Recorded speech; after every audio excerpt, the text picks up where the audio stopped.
parties. Always have and always will. This last party I went to has cemented that fact.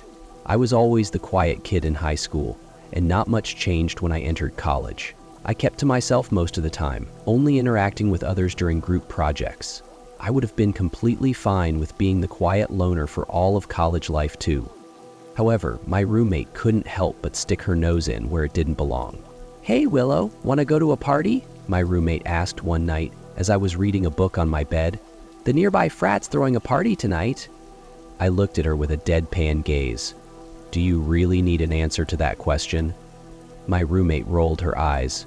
Yeah, I figured that was coming. Still, it wouldn't hurt to give it a try. No thanks, I'm good. You have fun though. She paused for a moment before speaking again. Did I mention that they have free food? We got into my roommate's car and arrived at the frat in under an hour. Hey, free food is free food, right? A broke-ass college girl like me wasn't going to pass on an easy meal that wasn't cup ramen like that. The bouncer didn't even bother asking our names when he saw that we were girls and let us in right away. The party was already underway inside. People, mostly girls missing a few crucial articles of clothing, were getting wasted on whatever the hell was in those red paper cups. My roommate went to get 2 full cups and handed one to me. Thanks, I said as I looked at its contents. To my surprise, it wasn't the piss yellow beer I thought it'd be. Is this red wine they're serving? Sure is, said my roommate. House Delta Psi Omega's classy like that. Immediately after saying that, she went to chug God knows how much of said wine through a hose while upside down. Where the hell the frat got their hands on a wooden wine keg, I still have no idea. I took one sip of the wine and my face scrunched up in disgust. You know, it was wine all right, and I hated wine, and all alcohol for that matter. I ditched the cup of wine on a table when no one was looking and went straight to the snacks table. I may not like frats all that much, but I gotta hand it to them. They knew how to choose their party snacks. Within the hour, I became the only sober person left in that frat house. A pink, drunken blush pervaded everyone else's faces. For a moment, I thought the party might not be so bad after all. At the very least, I'd get to see a bunch of frat boys and sorority girls making fools out of themselves. But then came the guy in a robe. I almost didn't notice him at first in the chaos of the party. He descended from the stairs of the frat house, his long purple robe dragging behind him down the steps as he descended, and he was wearing what looked like a ring of grapevine around his head like a crown. While everyone else was drinking from red paper cups, he had an honest-to-God goblet brimming with wine in his hand. The weird guy raised the goblet in the air. "To Greek life!" he shouted. "To Greek life!" echoed everyone else at the party, even those not part of the frat. "And to Dionysus!" the robed man continued. "And to Dionysus!" My eyebrow raised at the name. I recognized it from one of my ancient mythology courses. If I remembered correctly, Dionysus was supposed to be the Greek god of wine. A little odd, but I brushed it off. I guess the frat must have taken the whole Greek life thing pretty seriously. Someone started playing music, and without any prompting, the people in the party started to dance. I kept to myself in a corner of the room while everyone else flailed their limbs around like in a drunken bliss.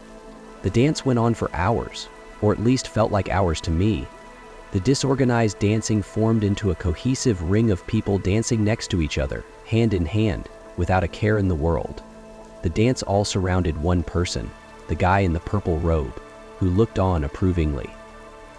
The more I looked on, the more uncomfortable I started to feel. I always knew frats were kinda like cults, but this was getting way too obvious. I wanted to leave, but didn't want to risk pushing through the drunk dancers and breaking the ring they'd formed.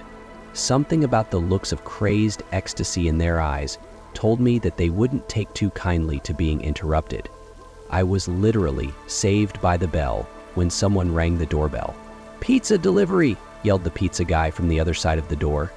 Every head in the room turned towards the door. The stuporous joy on their faces warped into an insane rage. A horde of college girls stormed to the door, opened it, and dragged the hapless delivery boy inside. In 100 other scenarios, this would have been a dream come true for any guy. Not this time, though. They pinned him onto the ground as he squirmed under them in a futile struggle. He yelled at them to let him go, but nobody was listening. Everyone's eyes were fixed on the man in the purple robe. "Sparagmos!" he shouted. "Sparagmos! Sparagmos! Sparagmos!" repeated the drunk college students over and over again. I watched in horror as they tore the delivery boy apart. They tore him limb from limb, starting with his arms and legs, before the robed man ripped off his head whilst the partygoers held back his torso. The poor bastard screamed all the way, right up until his head was separated from his body. I escaped the party through a back window in all the confusion and called the police. When they got there, the drunk partygoers were feasting on the dismembered body of the murdered delivery boy. The robed man sat above them all on the top of the stairs, tearing off and eating strips of flesh from the delivery head. Needless to say, I'm never going to another frat party again. My twin brother and I became homeless at a young age. Our parents were abusive, so we ran away from home when we were 13. They didn't even bother reporting us as missing. I guess they must have been glad to have us out of their hair. Trying to live on the streets was hard, but it was still better than living with our parents. Besides, we always had each other. For a time, we thought that was all we needed to survive. No matter what problem came our way, we thought the two of us could overcome it together. Whether it be starting a fire in a trash can to keep warm during the winter, or scavenging the dumpsters behind restaurants for leftovers, we did it all together. I know it sounds like a miserable existence, but despite all the hardships we faced, we were able to find some semblance of happiness and content in each other's company. We were a family. That is, until the day we met the cult that would ruin both of our lives. Our first exposure to them came from one of their recruiters. To this day, I remember how out of place those people looked, strolling around the dirty, pristine alleyways where homeless people slept. They were all dressed in fine, well-fitted suits that were just asking for trouble in that part of town. Their wealthy appearance would have made them prime targets for muggers had they not been traveling in a sizable group. At the time, I found it strange that a bunch of people who were all clearly rich enough to afford loitering anywhere else would even choose to be in this part of the city. My brother and I huddled close to each other under a shared, tattered blanket. We were trying to make ourselves as small and unnoticeable as possible, so the people would ignore us as they passed. The last time a non-homeless person noticed us in the alleyway, they beat the shit out of us for fun, and we didn't feel like going through all of that again. One of them approached us, and my brother immediately put himself between me and the suited man. Although we were twins, he often played the role of a protective brother to me, even at the cost of himself getting hurt. To our surprise, the suited man didn't act aggressive. He just stopped in front of us with a gentle smile on his clean-shaven face. "Are you kids doing all right?" he asked, as if talking to an old friend. "We're doing fine, thanks," my brother said. "Just trying to get by." The suited man tilted his head to look at me. "Does she feel the same?" I hid behind my brother and averted my eyes. The man just let out a small laugh. "Shy one, isn't she?" he said, as calm as ever. "Look, can you tell us what it is you want from us?" my brother asked, growing even more defensive. "We don't exactly have much to give, and it doesn't look like you need anything from us either." "Oh, we don't want anything from you," the man assured us. "In fact, we have something to offer you." "And what might that be?" my brother asked, though he sounded skeptical of the stranger's charity. "Everything you don't have now. Clean clothes, a roof over your head, and some food to fill your bellies with." My stomach let out an involuntary growl that I hoped the man didn't hear. It had been weeks since we had a proper meal that didn't come out of the trash can. The mere mention of food reminded my body of its own desperation. "Yeah, forgive me for doubting you, but why on earth would you do that?" my brother asked. "What's in it for you? We're not selling our bodies to you if that's what you're getting at." "Oh, heavens, no." The suited man sounded genuinely surprised at the insinuation. "All we want is to spread the word of our religion, that's all. You just have to come with us to our church and listen to our sermons. We'll give you food to eat, new clothes to wear, and a comfortable bed to sleep on for as long as you're there. And of course, if you don't like it there, then you're free to leave at any time." "We'll get to sleep in a bed?" I asked, speaking up for the first time since the suited man approached us. "Of course," the suited man said. "You'll be well taken care of, in the house of our God." I looked at my brother with pleading eyes. The hopeful look on my face must have broken down his wall of doubt about the suited man's offer. Our situation couldn't get any worse anyways. And besides, it wasn't strange for a church to offer free charity to the homeless, right? The two of us followed the suited man, whose name we learned was Gabriel, to a large church tucked in an obscure corner of the city. It didn't look all that different from a regular church, not that I've been to many churches in my life. The only weird thing about it was how the cross at the very top of the church seemed to have a large eye carved in the middle of it. A nice older lady who wore the same strange cross around her neck greeted us at the church entrance. She handed us some new clothes and led us to the church bathroom to change. The clothes they gave us were weird to say the least. The pants were normal, but the top was a long, ankle-length purple robe with the eye-herring cross emblazoned over the heart.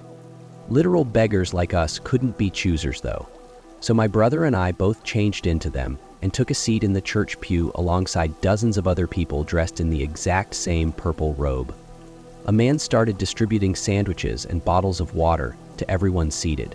My brother and I were so hungry that we gobbled up our sandwiches in seconds, not even bothering to register its taste. The man distributing the food chuckled. "You two look like you could use seconds," he said, before handing us an extra sandwich. So far, everything was great. My brother and I were ecstatic at finally finding people who seemed to care about us. But then a sermon started. A man behind the church podium began speaking about how mortal minds were unable to handle divine wisdom, and that it is our duty as human beings to strive to see the world the way that God does, as much as possible. He explained that the church's name was the Temple of the Third Eye, and that they were dedicated to letting people see the world through God's eyes, through their teachings and rituals. The more he spoke, the more I felt like he wasn't talking about any God I'd ever heard of. That didn't matter though. Even if I didn't believe them, they were the only ones to ever give me the time of day aside from my brother. The least I could do was listen to what they had to say. After the sermon was over, we were all escorted by the preacher to a building attached to the church, where hundreds of beds lay. He told us that for as long as we were part of the church and attended the sermons, we could sleep there and be fed by them 3 times a day. It all seemed too good to be true, and it was. My brother and I got into a fight, for the first and only time in our lives, later that night. He wanted us to leave, called the church a dangerous cult that would only spell trouble down the line. He was right, but I didn't want to listen. I told him that even if he was right, I would rather stay there where it's safe and warm instead of going back to live on the streets again. My brother left the church before night fell. The members of the church didn't stop him. Instead, they comforted me and assured me that they would take care of me for as long as I stayed there. I felt like I was being welcomed to a new family, one that could care and provide for me in the cold and uncaring world. Years passed as I grew into an adult under the Temple of the Third Eye's care. I became more and more involved in the dark side, hiding underneath its charitable exterior. Even when they started putting me to back-breaking labor to earn my keep in the church, I only saw it as me paying them back for everything they'd done for me as a hungry, homeless kid. In that time, I'd lied for them, stolen from them, and in the end, I killed for them. A journalist had been reported snooping around the church one time too many, and the higher-ups at the Temple of the Third Eye were getting worried. They decided that their best course of action would be to silence him permanently. My indoctrinated mind felt honored to be asked to defend the faith when I was chosen for the task by my seniors. I would only later learn their true reason for choosing me when it was much too late. I was given the reporter's address and told to wait to kill him there. It was a crappy studio apartment in the rough part of town that even the police tended to ignore. Human life was cheap there, so my seniors were hoping that the authorities would chalk his murder up to a burglary gone wrong or a gang hit gone right. I broke into the apartment through the back window with a hammer and waited for him next to the front door. When I heard the doorknob rattle an hour later, I held my hammer up to prepare to strike. The reporter opened the door and stepped inside. Our eyes met for a split second, and surprise flooded his face. He opened his mouth to speak, but I brought the hammer down on his head before he could say anything. I felt his skull shatter upon impact with a sickening crack. Blood spurted off the top of his head and trickled down his shocked face. His eyes rolled into the back of his skull before he crumpled to the floor, lifeless. My job was done and my heart was pounding. I wanted to leave right away, but something about him was still bothering me. Unable to shake the uneasy feeling growing inside me, I closed the door to the apartment and took my time flipping his body over to examine his face. Upon closer inspection, I realized with a mix of horror and regret what it was that bothered me about him. I knew his face. He had the same exact face as mine underneath the stubbles of his beard. The man wasn't just a random journalist looking for a big story. He was my twin brother, the same one I'd abandoned all those years ago for the cult that took over my life. My seniors at the Temple of the Third Eye knew my brother would never hurt me if he recognized me, so they sent me to kill him, knowing he wouldn't retaliate. They overestimated my loyalty, however. I immediately turned myself in to the police for my brother's murder and cooperated with them to expose the Temple of the Third Eye. I hope I was able to help in bringing that cult down for good. Now, I'm serving my sentence in prison for killing my brother, and will be for a long time. Betrayed the only family I ever had for a place to sleep and food to eat. Here in prison, that's exactly what I get, and it's more than I deserve. I grew up in a doomsday cult. However, I didn't realize that's what it was until much later. Since I was born and raised there, I just assumed that all the messed up stuff I saw growing up was the way things were supposed to be. Whether it be the beatings we'd be subjected to for not doing our chores well enough, or the way our teachers would demonize the world outside our little community, I thought it was all normal because that's what my parents and elders told me. Kids tend to take things at face value like that. We called ourselves the last family because that's what we thought we would become. Every Sunday, the entire town would gather at the church to listen to our leader, Father Christopher, preach about how we chosen few will be the ones to inherit the earth after God has destroyed every civilization on the planet. Well, I called the place a town, but in reality it was a little more than a survival compound in the middle of the Arizona desert. There, the cult could hide from the outside world and prepare for the end of the world they thought was coming. I never questioned them. They were my elders after all. I thought that they probably knew more about how the world worked than I did. I kept that mind frame all the way up to the day that I left. It wasn't me who decided to leave, though. I was about 11 years old when this all happened. It started with a sermon at the church, held by our leader, Father Christopher himself. The usual last family sermon was already a fire and brimstone speech, meant to instill fear in its devout listeners. But this one was even more full of vitriol than usual. At first, Father Christopher shouted the scripture at us in the dramatic way we'd come to expect from him. But near the end of his impassioned speech, his voice grew calm and took on a grim tone that scared his flock more than the overt rage and zeal of his usual sermon. "My faithful children," he said in a low voice that caused a somber atmosphere to pervade every pew of the church. "It is with a heavy heart that I tell you all that the end is upon us. Not of the world, though I know that will come soon as well. No, what I speak of is the end of us and our way of life, of the last family and its faithful members, not at the hands of God, but of men." An uneasy silence fell upon the church. Nobody wanted to say anything, or rather, nobody could. We all knew Father Christopher was quick to punish anyone who interrupted him during a sermon, so we kept our mouths shut and our questions to ourselves. It felt like an eternity before Father Christopher finally broke the silence. "The unwitting servants of the devil may come to take us away from our home any day now. Their earthly leaders have deemed us to be a threat to their tyrannical authority over men's souls. They could not possibly understand that we are merely trying to protect the soul of humanity from the end of days. They shall be forced to die 1,000 deaths in the pit of fire, while we die only once and be welcomed by the Lord's embrace." Father Christopher dismissed us early that day, but only the children. The adults had to stay behind for the rest of the sermon. Despite the foreboding tone of the sermon, I remember feeling glad to have more free time that time. Over-exaggeration wasn't new to Father Christopher anyways. He must have predicted the date of doomsday that obviously didn't happen like 3 times before already. Given his track record, I thought the sermon was just another case of him making mountains out of molehills again and brushed it off. I said goodbye to my older brother Jacob, who was old enough to be considered an adult by the last family's standards, and went out to play with the other kids, who were also eager to make use of their newfound free time. Later that night, I was awoken from my sleep by someone shaking me. I opened my blurry eyes and saw my brother standing over me with a look of silent panic on his face. "Jacob?" I asked, still tired from all the playing I did that day. What's wrong? Is Father Christopher calling us to him again? I didn't hear any announcement." "Don't worry about him, sis," Jacob said in a soft voice. "I'm gonna need you to do everything I say, okay? I'm sure you have a lot of questions, but you have to trust me right now. Can you do that?" Sure," I said, growing concerned. Is everything all right?" "Everything will be all right," Jacob assured me. "Now keep your voice down and follow me. Also, try not to make any noise."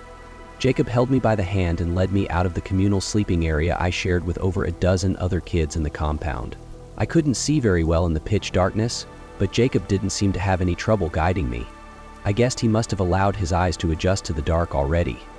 He opened the door and eased it closed behind us as if he were handling dynamite, careful to not make any excess noise with the way he moved. No sooner had he closed the door, we saw the beams of multiple flashlights approaching us from the direction of the church. "Shit," Jacob cursed under his breath before lowering his back to me. "Hurry, hop on my back."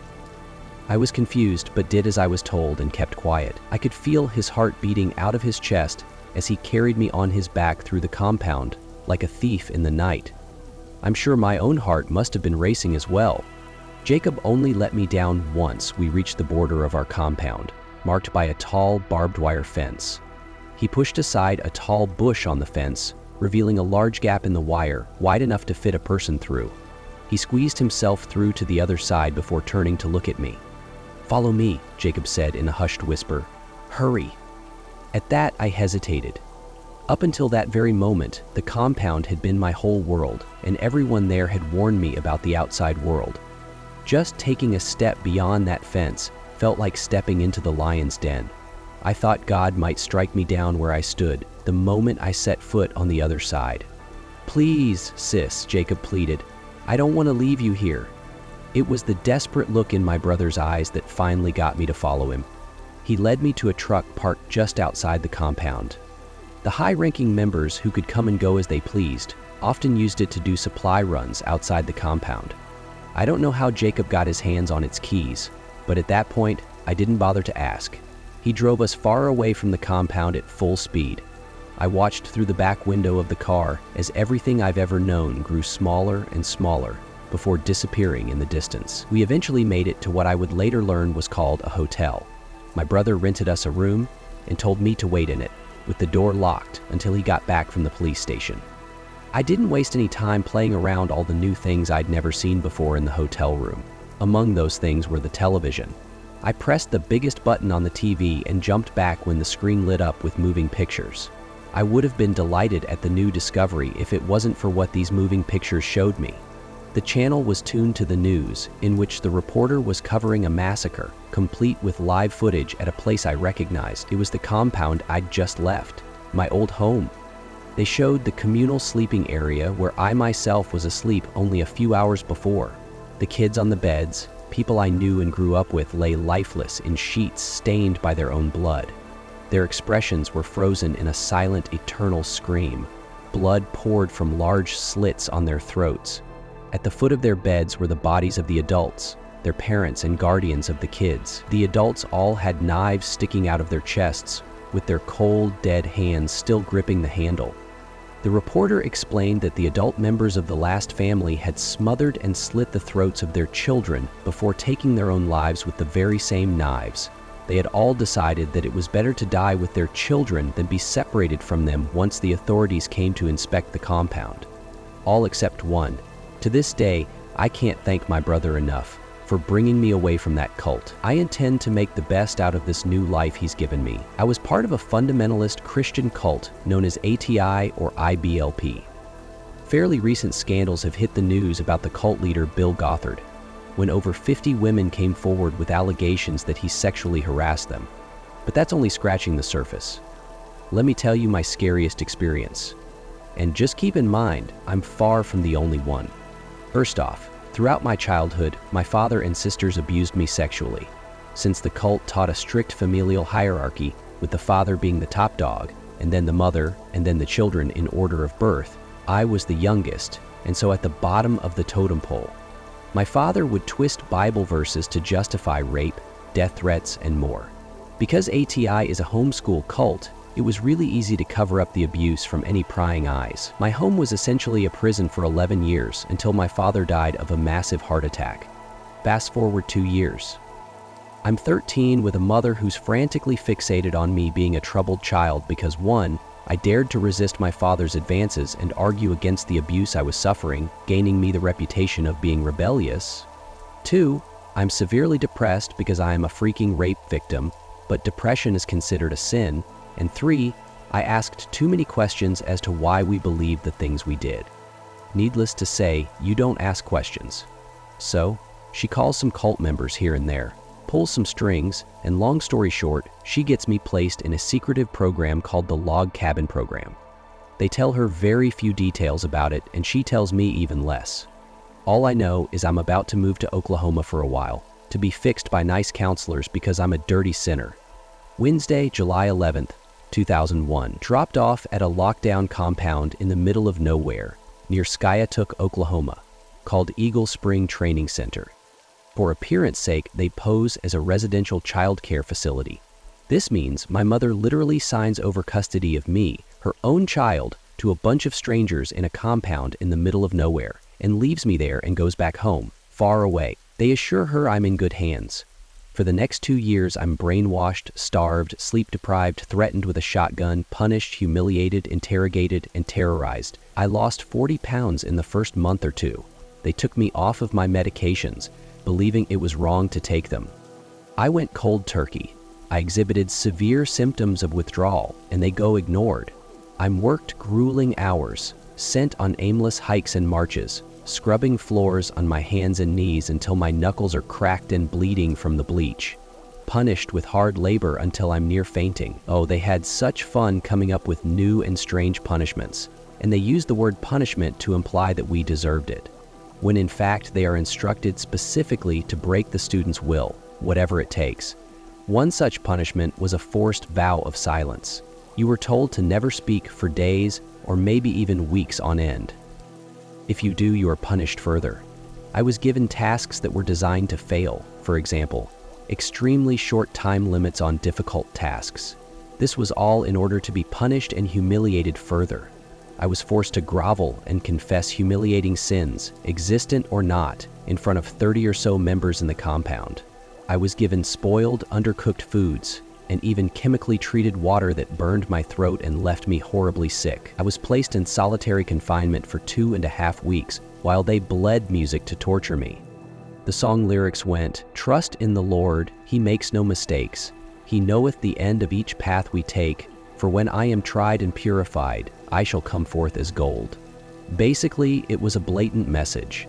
You're being tortured because God loves you, and He's going to put you through fire to melt you into gold. I was screamed at and exercised for hours on end.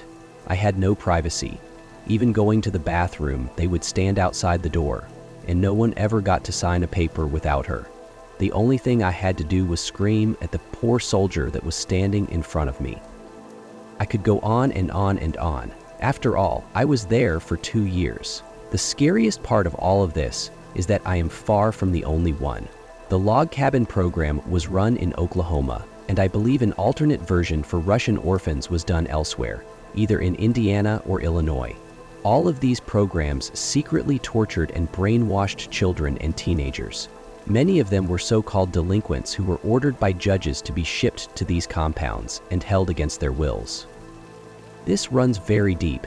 It's never been accounted for and probably never will. They tried to investigate alarming allegations of child abuse in Indianapolis, and the whole thing got swept under the rug. The only thing you got to hear about on the news was Gothard feeling up a bunch of women. You never heard about his systematic child torture programs. Bill Gothard and the IBLP simply have their fundamentalist hands in too many pies. They'll probably never be caught. Number 2. I live in the southern part of California, Orange County to be specific. My dad grew up here before moving in with my mother on the East Coast, and then eventually back to the OC. When he was a young teenager, most of our neighborhood was full of orange groves. He and his friends used to explore in there and smoke weed in them. My dad told me he once had a friend whose name I can't remember, so for the sake of this story we'll call him Jack. He was the son of a woman named Frances Marie Klug. a religious cult leader who thought she'd been visited by God or Jesus or something. She claimed to be a prophet and eventually broke away from the Catholic Church to form the Hill of Hope congregation. This woman had a lot of followers. Her son was definitely not one of them, as he would often hang out with my dad in the groves, smoking weed and talking shit about his mother and her followers. Frances, according to my dad, always had these bodyguard-type dudes around her who oftentimes were armed. This made her far scarier than any elderly crazy woman should be.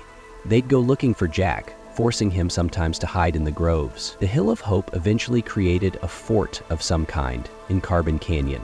Fitting because a bunch of creepy as fuck things go on there all the time. At this time, the fort or compound was in the process of being built. Jack and his mother had been bumping heads more often, and my dad started to notice that Jack wasn't around as often either. Eventually, he stopped making appearances altogether. Frances Klug eventually up and left with a lover of hers to another country. Some sources say that she returned and eventually died at the hill in '9, but the Hill of Hope is still there in Carbon Canyon, still guarded and still in use, I believe. They're very secretive, and they don't let any outsiders onto the property. My dad swears that Klug had her followers kill her son and hide his body under the cement foundations of the hill. The kid disappeared without a trace. Klug didn't seem fazed, and the cement was laid down shortly afterwards. My dad says it's too much of a coincidence. He never did hear from his friend again. The original poster has included information, an article, and a link to the website of the Hill of Hope. This can all be found in the description below. Number 3. Years ago, as a 17-year-old, I worked at a deli in a grocery store. This grocery store was in a small town, so it seemed as if we had a very concentrated amount of crazy people. I was really naive and I wasn't very good at saying no to people, so I got into a lot of perplexing situations there. For our uniforms, we had to wear white button-up blouses, black pants, black aprons, and a huge name tag. The name tag not only had our first names, but our last names as well. My first name is slightly unique, and my last name is uncommon. Basically, I'm really easy to find. You search my name in Google or Facebook, and I'm the only one, as of now, that pops up. I was always really uncomfortable with people seeing my full name in such a public job. An older man with big glasses, a white beard, and a red plate coat came in one day, asking for something small. As I was dishing it up, I did my usual chatter with the customer. He was asking me a lot of really uncomfortable, personal questions, but I wasn't quite catching on that he was getting creepy. I was a senior and I shared that with him. He asked me a few more things and he was on his merry way. I promptly forgot about him. 1 week later, he came back in and asked me if he could take a picture of me. I didn't know what to think of it, but I smiled, and I said that I belonged behind a camera, not in front of one. He nervously laughed and then disappeared. About 15 minutes later, a coworker ran up to me and asked me if I had just seen this old guy in a red plate coat take a picture of me from behind a glass window we had by the entrance. It was really creepy, but I let it go. About 2 weeks after this, he came back in and waited until I was free to speak to him. He told me that his name was something like Emmanuel Lamb Branch. He asked me if I would like to go out to his house in the country every Thursday night and be his hostess for these readings that he had. He said he wanted a beautiful woman to greet his guests and be admired by his side. I told him thank you, but I work 2 jobs and I value the few nights I get off a week, and I would rather spend them with my family. In trying to convince me, he told me that he had a community of people that lived on his land, and they were all very peaceful. I turned him down again and I moved on to another customer who was waiting for me. Later on that week, Emmanuel Lamb Branch came back in with some flyers. Apparently, he had been going door to door. He handed them to me and then told me he was waiting for me, and then left. I read the literature on my break. One of them was a typed-out love poem. It was very sexual. The next was some political flyer. I guess he was running for president or something. The third absolutely creeped me out. I wish I still had it to type out word for word. Basically, it was informing people of the new kingdom, and how Emmanuel Lamb Branch was the leader of this new kingdom, and that he had a bride waiting for him. His bride was me. He put my full stinking name in there, and explained how he commissioned a local artist to paint a large portrait portraying me as his bride. Apparently, it was sitting above his fireplace. He said that we were supposed to have his descendants who would rule the new kingdom. That was it. I'd had enough of him. I went home crying, and I asked my mom what I should do. She immediately called the police, and they issued a restraining order on him. They took all of the papers that he had given me, and they went to talk with him. He told them I wanted to be his bride and was waiting until I turned 18. Well, Emmanuel Lambranch still came into the store that I worked at for the next month. He would stand over by the magazines and just watch me for hours. It made me really nervous. Finally, a coworker alerted the manager, who told him he could never come back inside. No, he just stood outside the door. Apparently that summer he was jailed for some violent behavior, and I never saw him again. Number 4. My parents were members of an Islamic cult with a fake guru, holy man sort of thing. He used to lead group chants, and one time, while everyone's eyes were closed, chanting away in the semi-darkness, me and him locked eyes, and he realized that I was laughing at how dumb it all was. After that, he had a vendetta against me. He could apparently read the future, and he turned my parents against me, convincing them that one day in the future, I would break their hearts and destroy the family.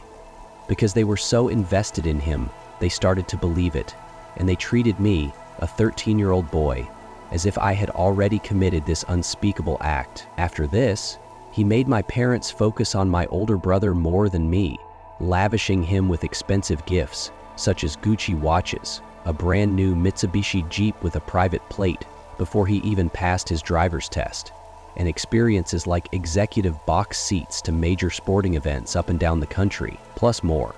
After this, he convinced all of his followers that I was mentally handicapped and needed to be kept isolated. For most of my teenage years, I would come home from school or college or university to an empty house, many times not seeing another soul for weeks. The story of my parents' quote-unquote retarded child spread through the entire community, where it is now accepted as fact, and I can't even get married because everyone just assumes that I'm mentally disabled.